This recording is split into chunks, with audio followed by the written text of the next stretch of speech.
Epic poem's a little long. I'm going to try to read a section that is from Book 3. It's in the middle of things. The speaker is the persona, the main character, and Apollo has called all the poets from the East and West, ancient and modern, to the moon to debate the meaning of modernity. The persona is explaining to them how he got to the moon to begin with. The character by the name of Bob is Robert Hayden mentioned. He self-described himself as bisexual, was very eccentric, large black man who was a poet at Library of Congress and University of Michigan for years, whom I happened to study under. And so he's a main character here, as you'll see, in getting to the persona to the moon. Some events happened, and while I was trying to absorb it all, persona speaking, a figure emerged from down the hill, dressed in a jacket and vest, a decorous bow tie near the pond, incongruous, out of his element, holding a tall black spear with a broad, wide blade tapering to a point. Walking towards me, I noticed he adjusted his bow tie with one hand, peering through bottle-thick glasses. "Egads!" I exclaimed. "Bob, is that you?" Remembering the day by chance, walking across the campus diag, I saw that figure in front of Angel Hall, recognizing me too, as he smiled back. Two poets, one now grown old, both lessened by time. We laughed, looked at one another, shaking hands, embraced. Stepping back, I said, "Bob, that spear is just so not you." And he, grabbing and fanning his jacket as was his wont, I'll have you recall I was the young poet who aspired to fulfill Stephen Benet's prophecy of an American black poet with a spear chanting a song for his people, and I still honor that, though complex for some. Laughing together, I shot back, "They still don't get you that you're human." "Forget that crowd," he scowled, adding, "You, my friend, have done what you told me, taking my breath away," gasping as I recall. "Oh yes, I remember. It consoled me for many years, even as your words, 'My God, you're going to have such a difficult time,' have proven all too true with every passing year. What a fool I was to think all I had to do was serve Robert Frost 20 years. Laughing on the patio, he said, "Many poets make that mistake. Enough of that too," waving his hand, sweeping all away, a gesture that only he could make. "I will name their names and they shall come for us, carry us heavenward to the moon. I have come to lay my black spear down by Roland's horn. Do you think they'll be able to get that?" Howlingly funny we roared, the old understanding passing between us, my friend and mentor, I still his apprentice. I hazarded, "The cliches are even thicker now than when you..." Catching myself, he just smiled, said, "Boys, step aside and let a real poet show you how to get to the moon," shaking his spear in the air. What a sight we were there in the meadow, a large, black, eccentric man, and a poet worn down by life and all its poignant pains, my body evincing signs of mortality. The old bond felt so strong as he began. "Scientists and engineers don't own the moon. I once saw their flags and footprints, intricate rubbish left behind. We're rescuing it from them. We poets were there first. I call, spirits," both arms now flung forward, shaking in the air. "I invoke your names, and from every land and time I invoke your names. Ha! We poets are not the ones to worry about, but scientists bereft of any guiding vision, technicians without souls, without a human heart. We poets reclaim what is rightfully ours, and so, great spirits," he bellowed into the air, shaking his spear again with newfound fervor, such that I reeled back. I Call you to come forth, you shall carry us homeward to the moon. All fairy folk come forth, juju man and woman. Auri, genie, and flying carpets carry us like Burak from Mount Kaf to the moon. Lead our camel across the sands of space. Egyptian Thoth and Greek Endymion. Queen Mab with all your crew. Puck and Titania.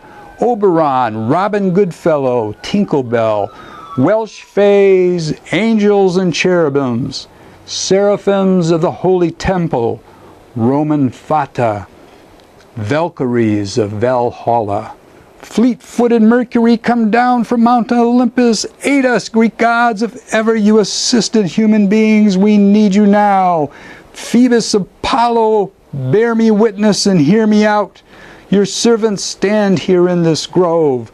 Raise them to the inspiration of the moon, where you call all the poets of every land to assemble.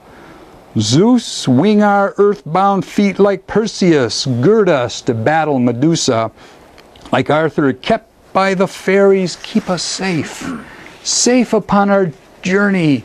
Posy is in need. Take us to where we can look on Mother Earth, reigning in the night of space, imagination's greatest image, newly acquired, begrudgingly admitted, obtained fortuitously by bumbling scientists and fighter pilots. Despite themselves, cosmic hieroglyph, they knew not how to decipher thee. Repair now to the poets' round table, that bards and minstrels, poets and seers, rhapsodes and griots, shamans and priestesses may consult in high, intoxicating tones of artful song the meaning of our fate, the fate of all humanity in this dark nihilistic age. Surging into his peal, he bellowed all the more to the heavens, divine beings, come forth, convey us to the moon. Hear our petition now upon this meadow green, this sward. Pixies and gnomes, elves and brownies, kelpies and korrigans, leprechauns, the African flying tortoise, Mbeku, the flying shamans of the Incans, carry us from Earth to the moon. With a thud, Bob planted the end of his spear down on the earth. I looked at him standing, gazing into the sky, nearly blind as he was, and knew he saw deeper and farther than many men with two good eyes. And something began to happen. Those he summoned began to appear. Together we could see them. The fairy queen, trailing her or his crew, came twinkling in. Apsaras and Gandharvas from the east, sphinxes and griffins out of 1,001 nights of dreaming, the noble vulture Garuda from standing guard in India, Mother Goose's proverbial man in the moon, her storybook cow that jumped over the moon, Feng Wang, the Chinese phoenix bird, along with the Russian firebird and their Greek consort, all came down to serve the fairy queen, who deftly exercised her royal sway, looking at Bob, intoned in silver notes. My lord, you called, and we have come to do your bidding. Poet true and valiant, pure of heart, thy melodious song, nectar of our breast, we thirst to hear your words that guide us aright. Poet seer, though judged legally blind by bureaucratic ignoramuses, we know better, that thy penetrating sight perceives what other men unwisely neglect. And so we are here to be your guides, and up toward the empyrean carry thee in thy charge to heaven's light, great symbol of majesty's highest rule. Light saving us from pitch-black darkness, raising men's minds above the lowly earth. Light in all its glory we shall ride, moonbeams from the moon on high shall safe passage grant. Our road supernal physics deepest insight into light, the energy and mystery of the universe. I come to petition further on your behalf, Spreading her tender hands out toward the crystal sky, she demurely began her appeal. True light, if ever you have sought to guide us, guide now, that these poets may assemble on the moon, your orb, bejeweled in brightest light. In time of darkness, enlighten our minds. This corporeal one especially requires your transcendent energy. Let us rise within thy brilliant light enwrapped. Vision, visionary, all mystic beings attest. Rise, elevated by thee. She gestured us closer. Together poets stand. And in the evening light we now could see the day as we spoke, having passed into night. Moonbeams upon the meadow of my backyard. Shimmering light, ascendant energy of the far-off moon, the hoopoe and all her flock having sailed back over the trees, swirling around the circle, joined and accompanied by Queen Mab's crew, fairies and genies and magical beings. Robert and I found we were rising in flight, lifting off like a Saturn V rocket from Cape Canaveral, not in a violently shaking roar, but in fluid bird song. Queen Mab and Japara were at our lead, bearing us aloft, light speed for the moon, and we within a shining beam, a tower of light, twin towers soared heavenward, beyond time and earth, accompanied by all the multitude of birds and fairy folk. Daedalus and Icarus flew with us, Icarus falling to earth as we neared the sun. Looking away, Bob murmured, "Oh, Daedalus, fly away home. Oh, fly beyond Africa." Pegasus heading back to Olympus.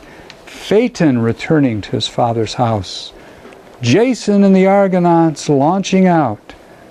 Prometheus flying back for fire. Dolphins sailing for Byzantium. Bob and I like crows stroking for the moon.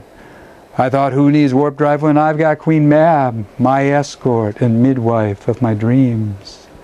And so she brought us here to fairyland, Japara and all the other wondrous folk, even where you see us now before you, the Sea of Tranquility, all tranquil here. Earthly turmoil left far behind, place of pain and human strife, so it seems, unending.